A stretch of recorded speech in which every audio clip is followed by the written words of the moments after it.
Micah requested me on Patreon to review the feature-length Winnie the Pooh adventure, The Tigger Movie. As someone with a fondness for those stories set in the 100-Acre Wood, I find this to be a sweet and touching film about family.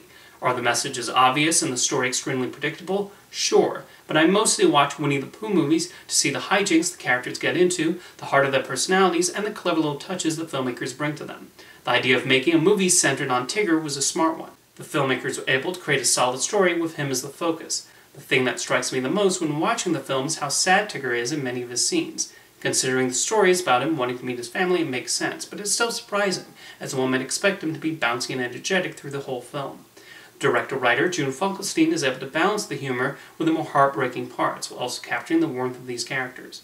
The bond Tigger has with Roo is especially sweet, and I like how Roo tries to support him as best he can, and the unique mentor-mentee relationship they have. Of course, the rest of the characters are here too, with Winnie the Pooh, Piglet, Eeyore, and the rest of them getting their moments. While there are a few scenes that feel a bit like padding, especially when Pooh sings a song to some bees, I think the movie is at its best when focusing on Tigger's desire to see his family. You do feel sympathetic towards him and want him to be happy. There's a part in the film where the other characters concoct a way to cheer him up, which you already know is going to go all wrong, and you're just waiting for that moment when things blow up. However, it's clear that heart is in the right place when they try out these ideas, and it shows how much they care about Tigger being happy and bouncy. The Sherman Brothers returned to write songs for the Tigger Movie, and it showed that they still knew how to create fitting tunes all these years later. Round My Family Tree, in which Tigger sings about his family as he imagines them, is my personal favorite. It fits nicely with his enthusiasm for wanting to see other Tiggers. The music and lyrics are unquestionably the work of the Shermans, and there are so many great visual gags throughout the sequence. The animation is also lovingly drawn. I like how the filmmakers kept the sketchy look of Disney's original Winnie the Pooh shorts, and the backgrounds by Toby Bluth are so warm and inviting. This is one of those animated movies that was originally intended to be released direct-to-video, but Michael Eisner was so impressed with the film's early development work that he decided to shift it to a theatrical release. While certainly lower budget than what Walt Disney Feature Animation was making at the time, it's still a very pleasing-looking film and would have certainly been nice to see on the big screen.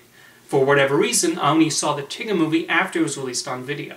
The animation was outsourced to Disney's satellite animation studio in Japan, which had previously worked on Pooh's Grand Adventure: The Search for Christopher Robin, so they already had a handle on these characters and their world. As I said earlier, the characters just give off a certain warmth.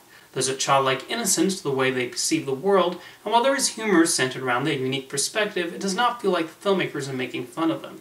They're all such likable and big-hearted characters. Okay, Rabbit acts like a jerk to Tigger on occasion, especially near the end, but he has his softer moments too. By the end, Tigger eventually learns he has a caring family all along, and yes, you know that's going to be the outcome from the start, but that's hardly a bad thing. It's about the journey, not the destination, and the journey getting to that expected point is a nice one. I also always appreciate a story about the importance of found family. I want to bring up the live-action opening, which includes the same opening lines from the classic Disney Pooh shorts, this time read by John Hurt, who does a lovely job as the narrator. They even break the fourth wall by having an animated Tigger pop up and introduce the title of his movie. Fun fact, the cinematographer of this opening sequence was Alan Davio, who was Steven Spielberg's regular director of photography in the 80s. It was a pleasant surprise seeing his name in the credits. Something really neat, if you happen to watch the Tigger Movie on Disney+, is they include a short roundtable discussion in the extras section, featuring June Funkelstein, Richard Sherman, and other members of the crew discussing the inspiration in making the film. To conclude, the Tigger Movie may not have the most groundbreaking story, but it is a very sweet movie with charming characters and a pleasing vibe.